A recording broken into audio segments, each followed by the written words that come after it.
Good morning, students. In the last lecture or in the last video, we discussed the basic principle of optical method, that is Beer-Lambert's law. Now we will learn the one of the branch of optical method, that is atomic spectroscopy. In the atomic spectroscopy, we are going to learn two spectroscopy: flame emission spectroscopy and atomic absorption spectroscopy. Now let us discuss the flame emission spectroscopy. Now in the flame emission spectroscopy, we deal with flame and emissions. So when the sample solution is subjected to the flame, it undergoes several processes and get converted into the atom. These atoms absorb thermal energy and get excited. When they come back to the original energy level, they emit the characteristics radiation. And the study of intensity of this emitted radiation become the basis of APS. Now the schematic diagram for several processes sample solution undergoes in the flame. Now we must know that for flame emission spectroscopy, we require the sample in the solution form. So we have to convert the sample in the solution form. Suppose Ma is the salt which converted into solution form. When this solution of a sample is subjected to the flame, it undergoes the evaporation and we get the salt in the solid form. This solid salt absorbs the thermal energy from the flame and get converted into the gaseous form. The process is called vaporization. This gaseous metal atom undergoes the atomization and we get the metal atom.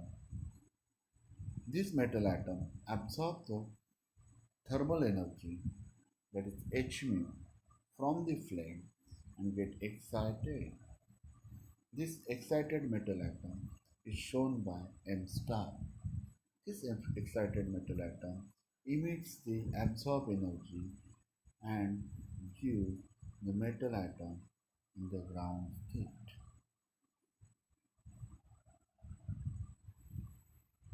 So let us discuss this schematic diagram in detail.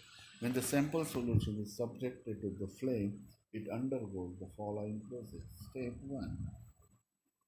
Solvent gets evaporated from the sample solution to get a solid salt. Step 2. The solid salt gets to get the gaseous salt. Step 3.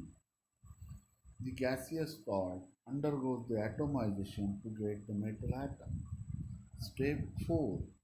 The metal atom absorbs the thermal energy and get excited. Step 5. This excited metal atom emits the characteristics radiation and return to the ground state. And step 6. The emitted intensity is used to find out the concentration of the sample solution. Now let us discuss the mathematical expression. In the mathematical expression, first of all, we must know atom is associated with the different energy level. Means the electrons in the atoms are associated with different energy level.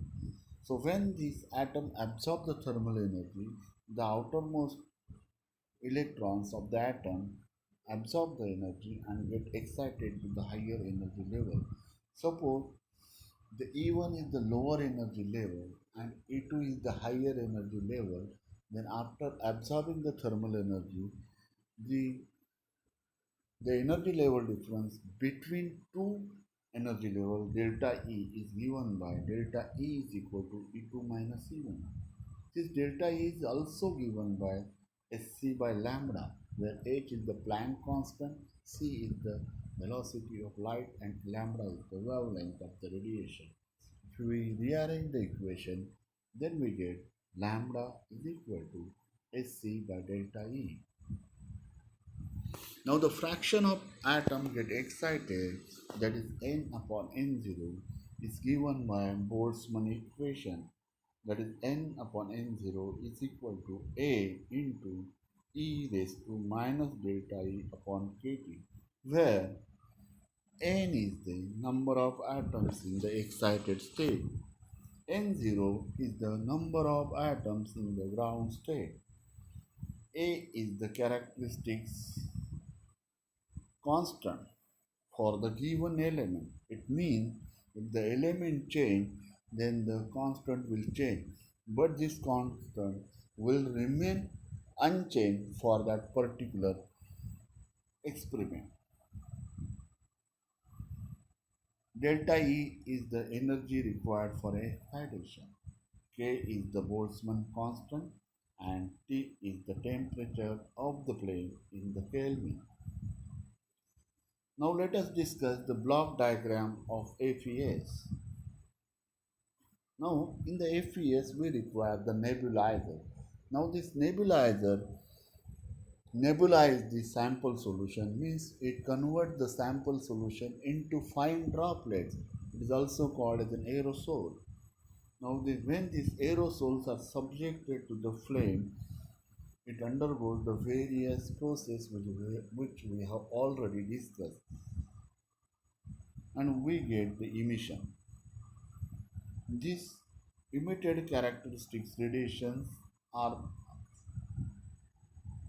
fall on the monochromator, which passes these characteristics radiation and reject the other radiation.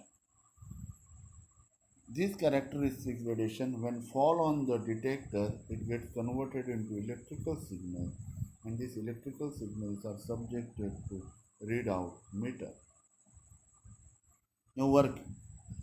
Sample solution is nebulized into aerosol with the help of nebulizer and then sucked at the base of the flame, where solvent from the sample solution is evaporated and sample get vaporized, atomized, and further the atom get excited and again come back to the original energy level by emitting a characteristics radiation.